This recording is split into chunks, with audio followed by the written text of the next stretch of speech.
the answer to that question is quite simple. We left God behind. We've left Him out of our schools. We've left Him out of our workplace. We've left Him out of our government. We've just left God behind. And the sad part about it isn't all the government's fault. I know we like to blame everything on Washington, but it isn't all their fault.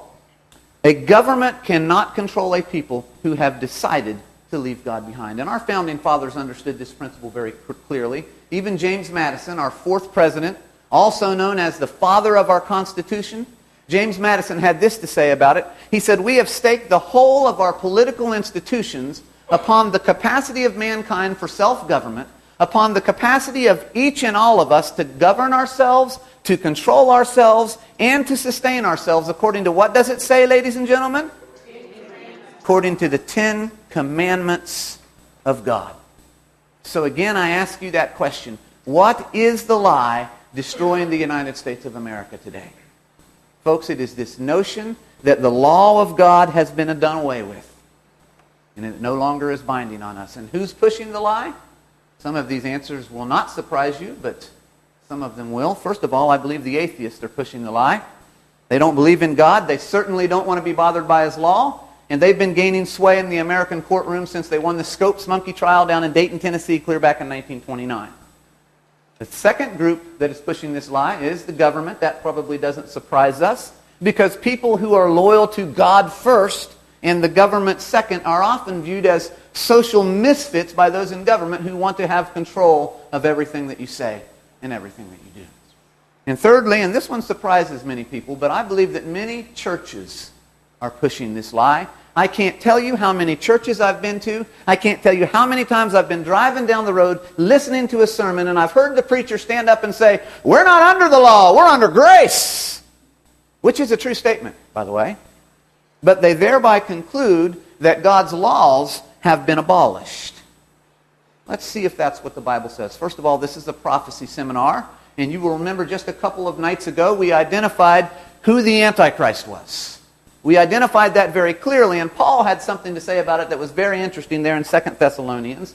He said this, he referred to it as the coming of the, what does it say? The lawless one.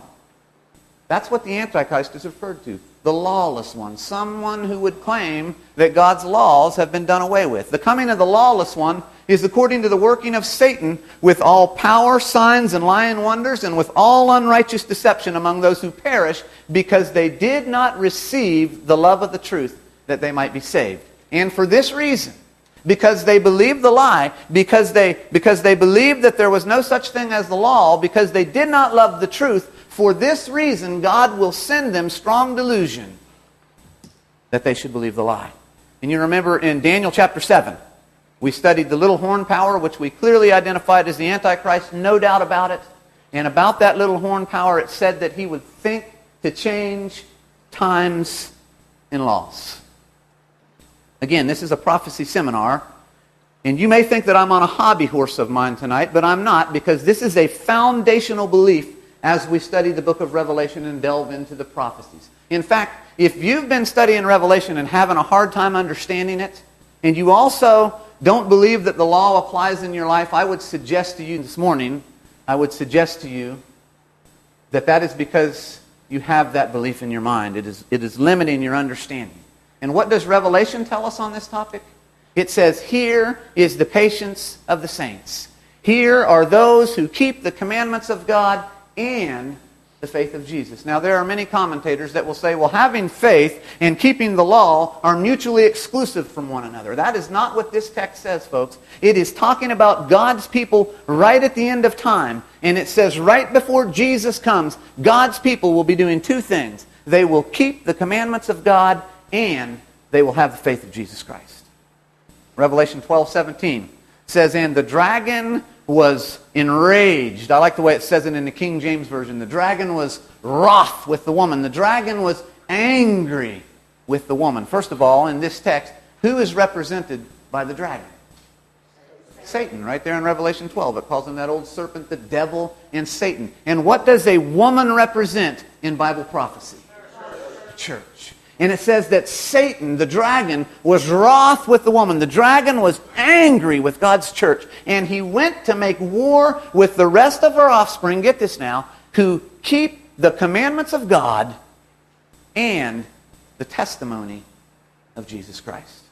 Very last chapter of the Bible, Revelation 22:14, very foundational belief here. Blessed are they that do his commandments, that they may have a right to the tree of life and enter in through the gates into the city.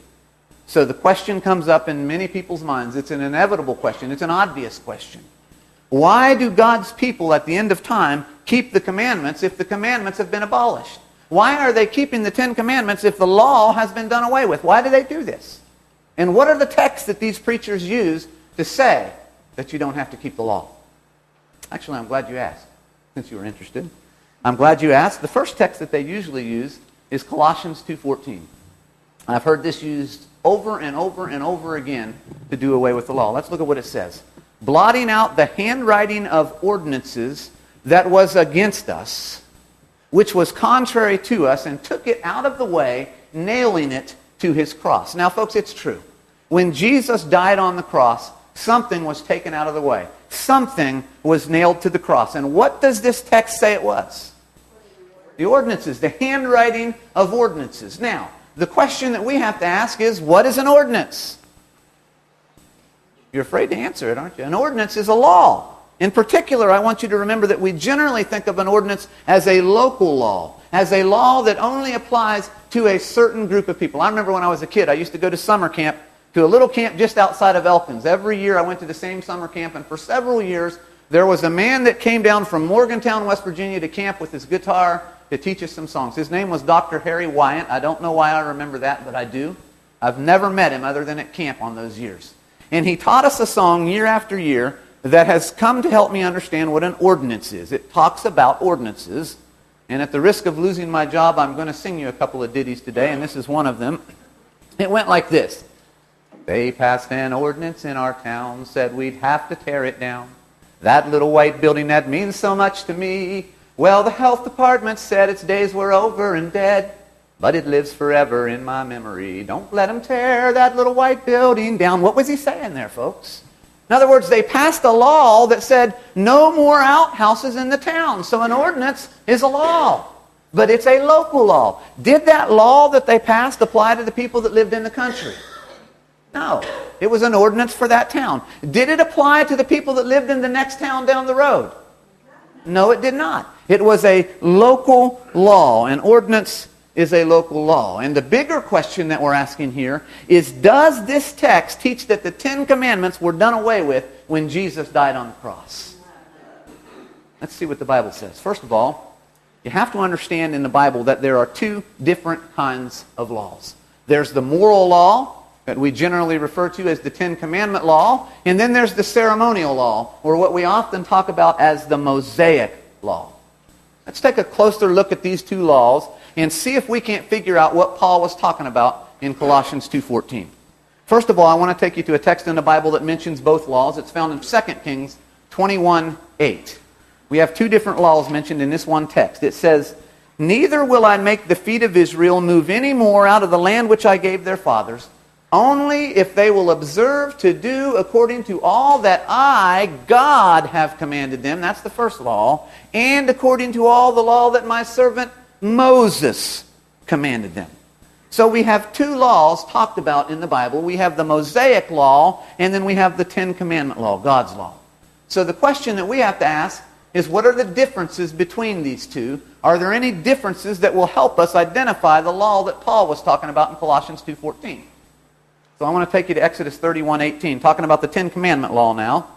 It says, "And he gave unto Moses 2 tables of testimony, tables of stone, written with the finger of God." So we've already learned two different things about this law. It says the 10 Commandments were written with God's own finger in stone. Now, why do we write something in stone? To indicate that it's something that's permanent, to indicate permanence. There's a country song.